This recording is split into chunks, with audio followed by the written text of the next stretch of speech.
Next gen நேர்கள் அனைவருக்கும் எனது இனிய வணக்கம். நான் உங்கள் டிஜே சுந்தரபாண்டி, சிவகாசியிலிருந்து. நேர்களே, தற்போது நம்ம பார்க்க போகிற விஷயம் என்னென்னா, இந்த 2025ஆம் ஆண்டு ஜூன் மாதத்தில் ஏற்படுகின்ற கோச்சார கிரகங்கள் ரீதியாக ஏற்படுகின்ற மாற்றங்கள் என்ன, இந்த ஜூன் மாதம் முதல் 12 ராசிக்கான பலன்கள் என்ன, இந்த ஜூன் மாதத்தில் என்னென்ன முன்னேற்றங்கள் ஏற்பட போகிறது என்பதை பற்றி பார்க்க போகிறோம். அதாவது இந்த ஜூன் மாதத்தில் பார்த்திங்கன்னா கிரகங்கள் நிறைய சாதகமான சூழ்நிலையை உங்களுக்கு ஏற்படுத்துறது. இந்த ஜூன் மாதத்தில் தான் கிட்டத்தட்ட இந்த 2025 3 கிரக பயிற்சின்னு சொன்னோம். சனி பகவான், அதுக்கடுத்து குரு பகவான், அதே போல் ராகுகேது பகவான்.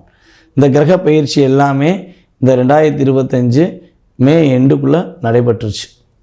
ஸோ இந்த 3 கிரக பயிற்சி பார்த்திங்கன்னா மேக்ஸிமம் 30 வருடத்துக்கு ஒரு முறை தான் நடக்கும். ஒரு வருடத்தில் 3 கிரகங்களுடைய பயிற்சி நடக்குன்னா அது 30 வருடத்துக்கு ஒரு முறை தான் நடக்கும். அது இந்த வருடம் ஒரு அற்புதமான சூழ்நிலை ஏற்பட்டிருக்கு.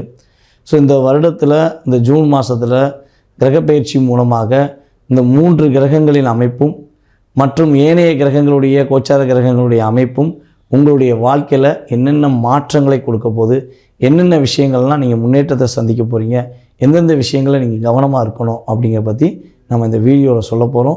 ஸோ மறக்காமல் உங்களுடைய ராசிக்கான பலன்களை மிக துல்லியமாக கணித்து நான் சொல்லியிருக்கேன். ஸோ நீங்கள் பாருங்கள், இது எல்லாமே கோச்சார கிரகங்களால் ஏற்படுகின்ற மாற்றங்கள் மட்டுமே, உங்களுடைய சுய ஜாதகம் அல்ல என்பதை தெரிவித்துக்கொண்டு அன்புடன் வாங்கள் உங்களுடைய ராசிக்கான பலன்களை பார்க்கலாம் என்று அழைக்கிறேன். வாருங்கள். எதையும் நினைத்தவுடன் நினைத்த விஷயத்தை முடிக்கவில்லை என்றால் தூக்கமே இல்லை என்ற எண்ணத்துடன் கடந்த ஒரு 2.5 வருட காலமாக பல விஷயங்களில் போராட்டம், பல விஷயங்களில் தடுமாற்றம், பொருளாதார பிரச்சனை, உடல் ரீதியாக பிரச்சனை, உறவுக்குள் பிரச்சனை என்ற அத்தனை பிரச்சனையும் எதிர்கொண்டு தன்னுடைய வாழ்க்கையை மிகப்பெரிய ஒரு வெற்றிகரமான சூழ்நிலையை நோக்கி பயணிக்கக்கூடிய அன்பார்ந்த மேச ராசி அன்பர்களுக்கு இந்த ஜூன் மாதம் துவக்கத்திலிருந்து மிகப்பெரிய ஒரு நல்ல மாற்றம் ஏற்பட போகுது. மிகப்பெரிய நல்ல ஒரு முன்னேற்றமான சூழ்நிலை உங்களுக்கு உறுதியாக கிரகங்கள் ஏற்படுத்த போகுதுங்கிறது உண்மை. ஸோ நீங்கள் நினைக்கிற விஷயங்களை இனிமேல் நினைச்ச மாதிரி முடிப்பீங்க. எதையுமே செய்யும் போது உங்களுக்கு ஒரு எண்ணம் இருக்கும், இதை செய்கிறோம், இதை கட்டாயம் நம்ம உடனே ஃபினிஷிங் பண்ணிடணும், ஒரு பர்ஃபெக்டாக பண்ணணும் அப்படிங்கிற எண்ணம் இருக்கும். அதே போல் எந்த இடத்துலையுமே உங்களை அன்பாக பாசமாக மதிச்சிட்டாங்கன்னா உங்களுடைய தைரியம், வீரியம், அன்பு எல்லாத்தையுமே அவங்களுக்கு அர்ப்பணிச்சிருவீங்க. கோவக்காரன் அப்படின்னு சொல்லி உங்களை சொல்லுவாங்க, ஆனால் நீங்கள் கோவக்காரன் கிடையாது, உண்மையிலேயே பாசக்காரன் அப்படின்னு சொல்லலாம். மேசராசிக்காரங்க உண்மையிலேயே பாசக்காரங்க. அந்த பாசத்தில் ஏற்படுகின்ற ஏமாற்றமே கோபம், இதுதான் உண்மை. ஆனால் வேகமானவங்க, கோபம் இருக்கிற இடத்துல குணமும் இருக்கும். அதே போல் பார்த்திங்கன்னா வேகம் உங்கள்கிட்ட எந்த இதுனாலும் கொஞ்சம் ஸ்பீடாக செய்யணும், ஸ்லோவாக செய்ய மாட்டேன். ஏன்னா அங்கே ஸ்லோ என்ற கிரகம் ஆல்ரெடி என்ன ஆச்சு, நீசத்தன்மை அடைஞ்சிச்சு. சனி பகவான் தான் இருக்கிறதுலே ஸ்லோ. அவரே அங்கே என்ன பண்ணுறாரு, தன்னுடைய பவரை இழந்துட்டார். அப்போ இங்கே வேகமான கிரகங்கள் என்று கருதப்படுகின்ற சூரியன் இந்த மேஷராசி தான் உச்சம் பெறுகிறார்.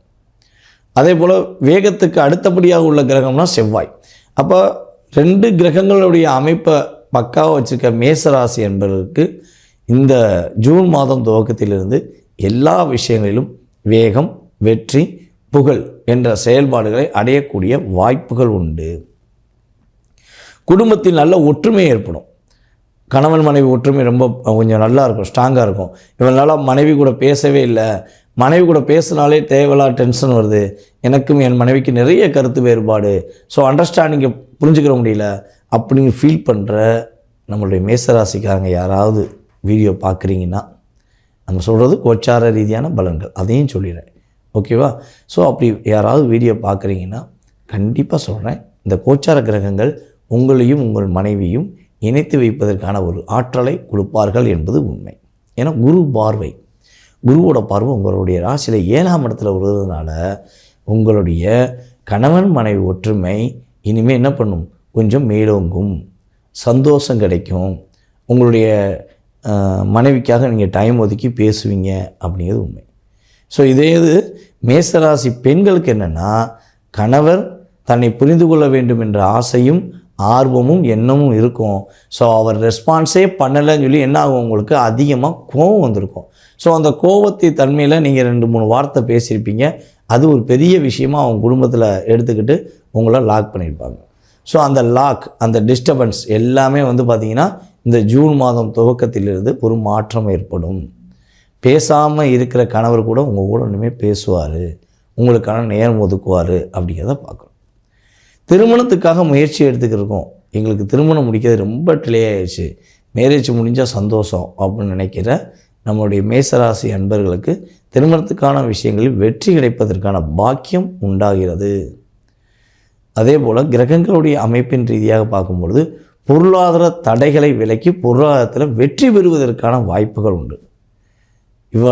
அதாவது பணம் ஒரு பாட்டு இருக்குது பார்த்தீங்களா, கையில் வாங்கினேன் பையில் போடலை, காசு போன இடம் தெரியலை அப்படின்னு ஒரு பாட்டு இருக்கும்.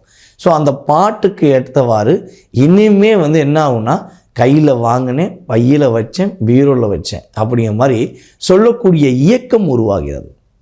அதுபோல் வீடு மனை கட்டுவதற்கான முயற்சி எடுப்பீங்க, புதுசாக இடம் வாங்குறதுக்கான வாய்ப்பு இருக்குது. ஸோ இடம் நம்மளுடைய மேசராசிக்காரர்கள் வாங்குவதாக எதுவும் பிளான் போட்டிங்கன்னா வாஸ்துக்கு ரொம்ப ரொம்ப முக்கியத்துவம் கொடுத்துருங்க. ஓகேவா? வாஸ்து ரொம்ப ரொம்ப ப்ரஃபெக்டாக பார்த்து வீடு கட்டுறதோ இல்லை இடம் வாங்குறதோ பண்ணிட்டீங்கன்னா வெற்றியும் மகிழ்ச்சியும் உங்களுடன் எப்பொழுதும் இருக்கும் என்பது உண்மை. ஸோ மேசராசிக்காரங்களுக்கு மிகப்பெரிய நல்ல முன்னேற்றம் இருக்குது, நல்ல எதிர்பார்ப்புகள் நல்லபடியாக நிறைவேறும். ஸோ கவனமாக இருக்க வேண்டிய விஷயம் என்னென்னா, இனிமேல் யார் எதை சொன்னாலும் நீங்கள் அதை கண்டு கொள்ளாமல் உங்களுடைய சிந்தனை உங்களுடைய செயல்பாடு எப்படி இருக்கோ அதுக்கேற்றவாறு நீங்கள் நடக்க பார்த்தீங்கன்னா கண்டிப்பாக நல்லாயிருக்கும். உங்களுடைய குழந்தைகள் சம்மந்தப்பட்ட விஷயங்களை கொஞ்சம் கவனம் செலுத்துங்க. ஏன்னா உங்களுடைய ராசிக்கு 5ஆம் இடத்துல தான் ராசியின் அதிபதி உட்காந்துருக்காரு, அங்கே கேது சேர்ந்து உட்காந்துருக்காரு. ஓகே, அப்போ அந்த கிட்டத்தட்ட அந்த 7ஆம் தேதிக்கு அப்புறம் என்ன ஆகும்னா, உங்கள் குழந்தைகள் மேலே ரொம்ப அக்கறை செலுத்தணும். குழந்தைங்க ஏதாவது சின்ன சின்ன தவறுகளோ சின்ன சின்ன சேட்டைகளோ பண்ணுறாங்க அப்படின்னா அவங்கள புரிய வைங்க. அவங்களுக்கு ஈக்குவலாக இறங்கி போய் அன்பாக பேசுங்க.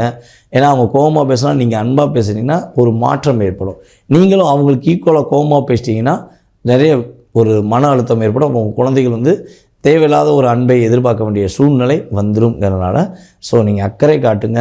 கரெக்டான விஷயங்களை கரெக்டாக நிதானமாக செஞ்சீங்கன்னா இந்த கிரகங்கள் உங்களுக்கு மிகப்பெரிய சாதகமான சூழ்நிலையும் மிகப்பெரிய ஒரு வெற்றிகரமான சூழ்நிலையும் உறுதியாக கொடுக்கும் என்பது உண்மை.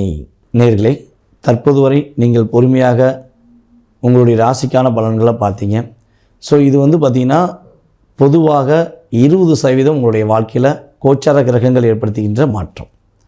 ஸோ இதை தவிர்த்து பார்த்திங்கன்னா உங்களுடைய சுய ஜாதகம் இருக்குது. இந்த சுய ஜாதகம் உங்களுடைய லைஃப்பில் கிட்டத்தட்ட ஒரு 80%, 70 to 80% உங்களுடைய வாழ்க்கையை நிர்ணயம் பண்ணும். பல கேள்விகள் இருக்கும், எல்லாருக்குமே கேள்விகள் இருக்க தான் செய்யும். நம்மளுடைய வாழ்க்கையில் எது ஒரு நல்ல விஷயம் நடந்துடாதா, குடும்பத்தில் ஒரு மகிழ்ச்சி கிடைச்சிடாதா, வேலை நல்ல அது நம்மளுக்கு பிடிச்ச வேலை நிலைச்சிடாதா, அல்லது நம்மளுக்கு நினச்ச மாதிரி ஒரு வேலை கிடச்சிடாதா அப்படிங்கிற ஏக்கமும் கேள்விகளும் அதிகமாக இருக்க தான் செய்யும். ஸோ அந்தனுடைய முழு கேள்விக்கும் விடை பார்த்திங்கன்னா இந்த வீடியோவில் நம்ம 20% தான் எடுத்துக்கிற முடியும். அதை தாண்டி உங்களுடைய சுய ஜாதகமே உங்களுடைய வாழ்க்கையை முழுமையாக நிர்ணயம் செய்யும் என்பது உண்மை. ஸோ அப்படிப்பட்ட சூழ்நிலையில் நீங்கள் தெரிஞ்சுக்கணும்னு ஆசைப்பட்டீங்கன்னா கீழே உள்ள வாட்ஸ்அப் நம்பருக்கு உங்களுடைய டீட்டெயில்ஸ் அனுப்பிவிடுங்க. ஏன்னா நான் கால் பண்ணும்போது எடுக்கலைன்னா தப்பாக எடுத்துக்கக்கூடாது. என்னடா ஜோசியர் ஃபோன் பண்ணோம், ஜோசியர் ஃபோன் எடுக்க மாட்டேங்காரு நீங்கள் நினைக்கக்கூடாது. நம்ம ஆன்லைன் கன்சல்ட்டிங்லாம் பண்ணிக்கிட்டு இருக்கோம். ஆன்லைனில் ஃபாரின்லேருந்து எல்லா கண்ட்ரிலேருந்து நம்ம கால் வருது. இப்போ பார்த்திங்கன்னா நம்ம யூடியூப் மூலமாக பல நாடுகளில் நம்மளை தொடர்பு கொண்டு ஜாதகம் பார்க்குறாங்க. ஸோ வாட்ஸ்அப் காலில் நம்ம பேசிக்கிட்டு இருக்கும்போது நீங்கள் கால் பண்ணால் எடுக்க முடியாத சூழ்நிலைலாம் பல நேரங்களில் வருது. ஸோ மேக்ஸிமம் கால் எடுக்கலைன்னா வருத்தப்பட வேண்டாம். வாட்ஸ்அப்பில் எனக்கு எஸ்எம்எஸ் போட்டு விடுங்க, ஜாதகம் பார்க்க விரும்புகிறேன்னு சொல்லி அனுப்பிவிட்டிங்கன்னா உங்களுக்கான அப்பாயின்மெண்ட் டைம் கொடுத்து அந்த நேரங்களில் உங்களுடைய சுய ஜாதகத்தை மிக துல்லியமாக கணித்து உங்களுடைய கேள்விக்கு என்னென்ன செய்யணும், என்ன வழிபாடு செய்யணும், என்ன பரிகாரங்கள் செய்யணுங்கிறத தெளிவாக கூற நான் காத்திருக்கிறேன். மேலும் இன்னொரு மிகப்பெரிய முக்கியமான விஷயம் என்னென்னா, யாருக்கெல்லாம் ஜோதிடம் கற்றுக்கொள்ள வேண்டும் என ஆர்வமும் எண்ணமும் இருக்கிறதோ அவர்களுக்கெல்லாம் உங்களுடைய இடத்திலிருந்தே ஜூம் மீட்டிங் மூலமாக ஜோதிட அடிப்படை வகுப்பு, உயர்நிலை வகுப்பு என்று கிளாஸ் எடுத்துக்கிட்டு இருக்கேன். ஸோ இது செகண்ட் பேஜ். யார் கற்றுக்கணும்னு ஆசைப்படுறீங்களோ கீழே உள்ள வாட்ஸ்அப் நம்பருக்கு உங்களோட டீட்டெயில்ஸ் அனுப்பிவிடுங்க. வகுப்பை கலந்து கொள்ள விரும்புகிறேன் என அனுப்பிவிட்டிங்கன்னா வகுப்புக்கான டீட்டெயில்ஸ் உங்களுக்கு அனுப்பப்படும். வகுப்பு ஆரம்பிக்கும் போது உங்களுக்கு இன்ஃபார்ம் பண்ணுவோம். நீங்கள் கலந்துக்கலாம். உங்களுடைய ஜோதிட அறிவை இன்னும் கொஞ்சம் வளர்த்துக்கலாம்ங்கிறது என்னுடைய கருத்து. உங்களுடைய வாழ்க்கையில் சகல வெற்றிகளும் கிடைக்க வேண்டும் என்று எல்லாம் வல்ல இறைவன் சிவபெருமானை வேண்டிக் கொண்டு விடைபெறுகிறேன். நன்றி, வணக்கம்.